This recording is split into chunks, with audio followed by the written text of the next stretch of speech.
Here's something else that followed me home from Hamfest the other day.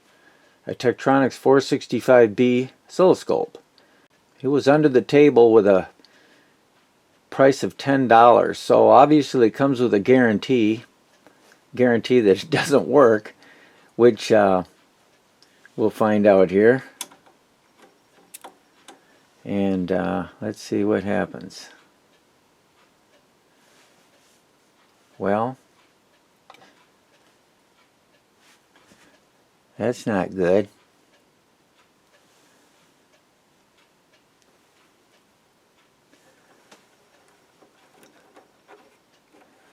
Well, the intensity is not working here. Focus is having some effect.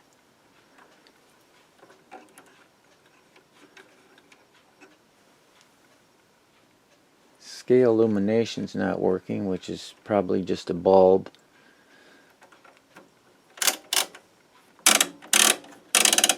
And we're not getting any sweep. It's almost like an old storage scope with a flood gun on it. Boy, this may have a bad CRT. I'm not sure. I'll have to open it up, take some tests. But even if it is, for $10, this is a good donor, because I have a number of these scopes, and you can always use spare parts. But I'm going to take it apart and take some measurements. We'll check it out really good.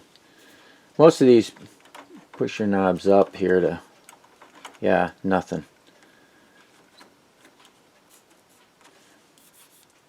Interesting. Well, I'm going to take it out of the case and we'll see if we can find anything that's obvious signs of problems, and then take some measurements, so that'll be next. I looked over the unit. I didn't find anything that looked out of the ordinary. So right now I'm going to test the voltages here for the different power supplies. Here's a -8, and I get 0.7 volts. Here's a +15. I get 0.3. Here's the +55. I get 54.6. And here's the +5. I get 2.9. And here's +110. I get 108.6. So we're missing some voltages here. So that's good. If we got a power supply problem, that's probably a lot easier to fix than well, my biggest fear was a bad CRT, but without those voltages. So time to dig in a little deeper.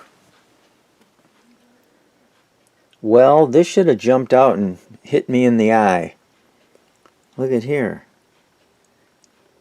Q4401. How did I miss this? It still has the insulator, and here's the terminals for that transistor. That transistor is missing. And Q4401 is a regulator here, +15 volts. So without that transistor, why did they remove that? I guess someone started to work on this and they gave up. But anyway, that's interesting.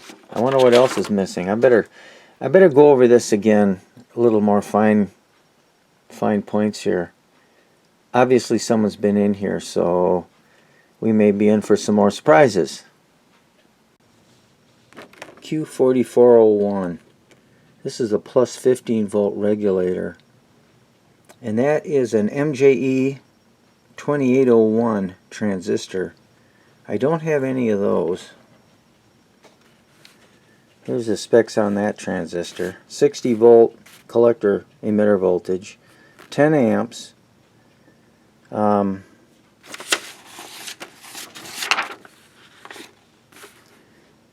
beta between 25 and 100. Well, I don't have any of those, but I do have some of these. 2SC3855s. I got 7 of them too. they're an audio transistor, but these are rated. These are 10 amp with a collector emitter voltage of 140, so these are actually better as far as the power. The HFE 55. Let's see. Yeah. Well, these, I think these will work. I'm gonna put one of these in here. Right here. This is where the missing transistor is. I'm gonna solder one of these in and make a couple more tests first, but then I'm going to put this thing on a variac and bring it up slow and watch the current and see what happens. I don't know why they pulled this transistor out and left it out. Doing some tests, I guess no one knows. So I'll do that next. Here are the test points here for the different voltages. So I measured the resistance to ground from each of the test points, and I found, here's the resistance levels to ground. The 15 volt supply is only 2.9 ohms, way too low. 15 volts over 2.9 ohms would give 5.1 amps of current, which is way high, and I can confirm that here. We're reading 3.1, still that way too low. 3.1 ohms. So we've got something's pulling down the 15 volt supply, and I'm going to look at some of these caps. We've got some tantalum caps in here. Before you go in here and start taking resistance measurements, you want to discharge the power supply caps here. I've got a discharge tool I made here. This has been off since I worked on this last night, but you can still see here's 7 volts, so I can short out through a resistor. I'll discharge those caps. See what's on this one. Very little on that one. Very little on that one. That one's got 7 volts on it.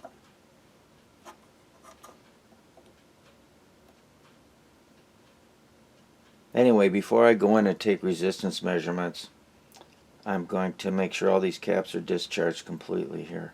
And I just hook a voltmeter across the cap, and then I discharge it down. As long as it's down to less than a volt, it's not too bad. You can see it dropping here. If I take off the discharger here, it stops. This resistor here is, if you're interested, 6K ohms. On the 15 volt supply here, because I was measuring a real low resistance at this test point, here we've got a tantalum cap to ground. It's a 47 microfarad, and I measured that here, which is this cap here, this one with the yellow top on it, and I'm measuring 3.2 ohms. So that's my first suspect. So I'm going to remove that cap. I'm going to unsolder one lead of it, and then we'll take a measurement again. These dip tantalums, they just cause so many problems here. And if that's loading back the supply, that would be a good reason why it's folding back the current here.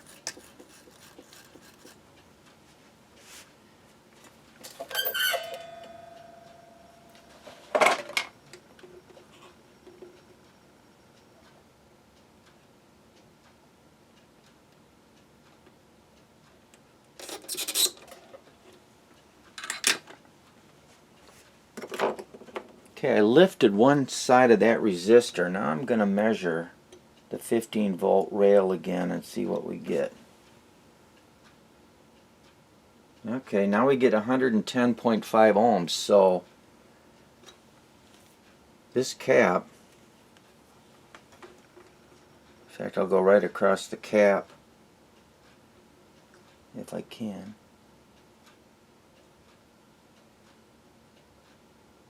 Yeah, this capacitor measures 3.3 ohms. So it looks like we got a bad tantalum cap here. I'm going to replace that, and then we'll go from there. I've replaced C4431 here with an electrolytic, and my resistance, of course, has gone up, but I'm still having a problem with voltages. The minus 8 volt supply now is measuring minus 0.8. Plus 15 is measuring plus 1.95. That's still way too low. 55 volt bus is measuring 54.6. The plus 5 is 3.4. And the 110 is 108.2. So we've still got something loading down the 15 volt supply. The 55 volt supply is pretty close, and that's the reference for all the other voltages. So I think I'm gonna try to narrow down the 15 volt supply and find out why that's still low. Well, they can run, but they can't hide. Here's a tantalum capacitor.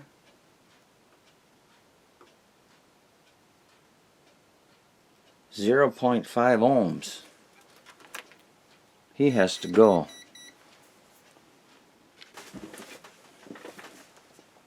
Well, I pulled C1466, which I thought was bad. It's not bad. I still have a short, but I can isolate it. When I pull this lead off, the short is down here. So I'm going to replace this cap. I'm not going to put another tantalum in there. I'm not going to replace the tantalum. It showed that it was good. I never replace a tantalum. When they come out, they don't go back in. So unfortunately, I got to go underneath here. So that means digging. Stand by for that. This is the interface board here. And on this board at this point here is a service jumper, which is W4440, and I lifted that jumper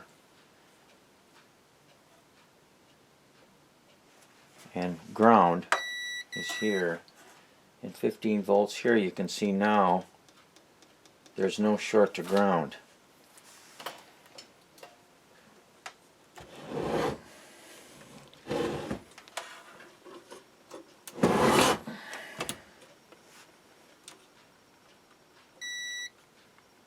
And yet when I come back here on the vertical preamp board, I still have the 15 volt bus shorted. So the short is somewhere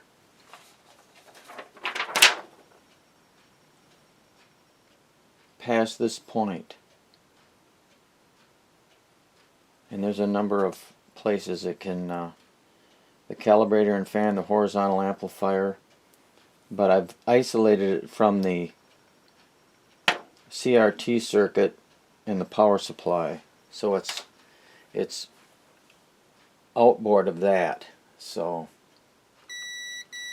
we're narrowing it down a little bit closer this time. After lifting that service jumper, I was able to isolate the shorted 15 volt supply rail to this board here. So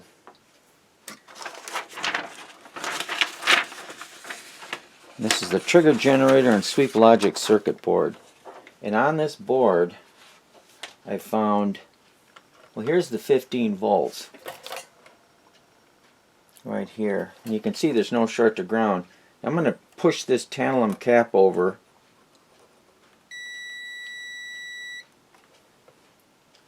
This cap, which is number 7196, this tantalum cap is shorted. Right. I'm going to go right across. Here's the lifted lead from the cap, and here's the other lead, direct short. So I'm going to remove that cap. There's more tantalums on here. What I want to do, I just want to get this thing working. and if it's reasonably working well, I'm going to replace all the tantalum caps, but I don't know how much this thing's been butchered. I've been finding a lot of problems in here. Someone evidently tried to fix this thing, and like when I found that one regulator transistor missing, it's hard to really tell how much more has been done with this thing. So before I put a whole lot of time into it, I want to get it at least running reasonable, and then we'll go from there. Well, I think we've got it here. It's upside down, but I guess you get the drift here. Yeah, it was that last tantalum. So I think what I'm going to do, I'm going to check this out and see how accurate it is, and then I'll go from there. I may replace all the tantalums before I put it back together, but at least we got it running again. It was that 15 volt supply had, well, let's see, 3 tantalums that were shorted on it. So anyway, it's a nice scope. I always like the 465s. This is a 465B. I wanted to talk a little about the power supply in this scope, which is pretty unique. The engineers at Tektronix were brilliant how they did this. And to protect the supply, they use a system called full-back limiting, where if the current goes up, it will actually fold back the output to keep from damaging components. And the way that works is like this. In this particular scope, it has a number of supplies. They're all referenced to the 55 volt supply in this case here. And if you look here on the left, there's a Zener diode, a 9 volt Zener, and that is connected to pin 3 of this op amp. This is U4411A. This is actually a 1458, I believe it is, a dual, it's like a dual 741 op amp. So anyway, pin 3 is the reference, and the feedback comes from, feedback voltage comes on pin 2, and then the output of that op amp is used to drive the output here. This is your series pass element.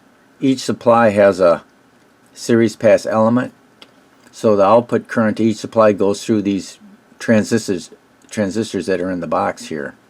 So the way this works is, this is your output here, 55 volts, and as the current goes up through this series pass element here, the voltage across R4303, this is the emitter resistor for the series pass transistor here. As the current goes up, that voltage across that resistor increases, and that's reflected back through the base across this voltage divider here. You see these 2 resistors here. So as this voltage across this divider increases, the junction of these 2 resistors, the voltage increases here in a positive direction, and that increases the bias of Q4303, and that shunts some of the level here down, which removes or decreases the gain of Q4302, and then that decreases the conductions of 4301, so that will drop your voltage. So even if you have a short circuit on the output, this will fold the current back and protect, you know, the devices from any problems here. If you look, the 55 volt supply here is got the reference, and all the other supplies down here, the inputs to the op amps, are fed from that 55 volt supply here. So you've got a regulated voltage as your reference, and then each stage operates similar to the one up here.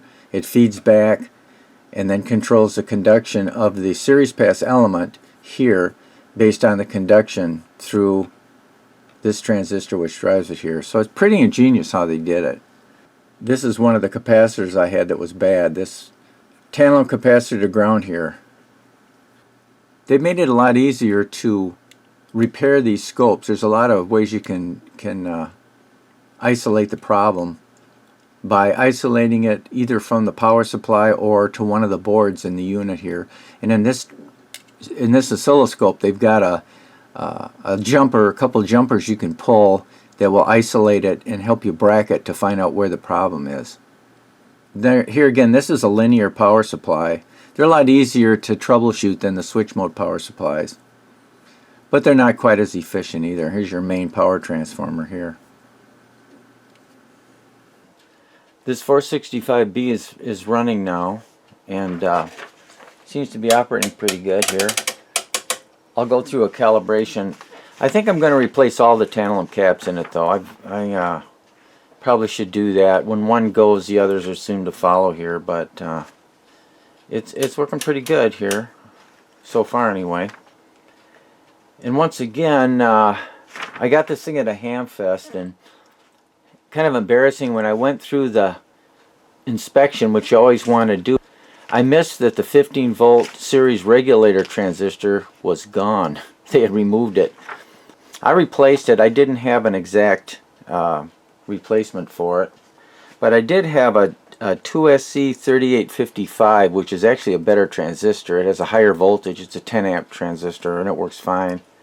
And there were a number of tantalum capacitors that were bad. A couple of them in the power supply, and in the trigger generator and sweep logic board, the A7 board, I had that one that was pulling the 15 volt rail down, and I replaced that. And after that point, I brought it to life. These are fairly easy to work on. They've got a few helpful things here. They've got some isolation jumpers that you can pull that let you isolate different sections, and that's what I did here. Another thing you can do is pull connectors down until you find which board is bad. That also works sometimes. So anyway, I think that'll do it for this one. If you go to a hamfest and see one of these, pick it up. They're not really that difficult to work on. There's no unobtainable parts in them, so to speak. There are some tunnel diodes in them that, you know, they generally are okay. If they go bad, you've got a problem. You better have a donor.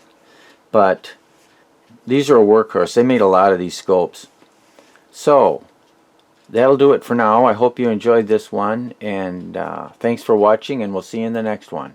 Bye for now.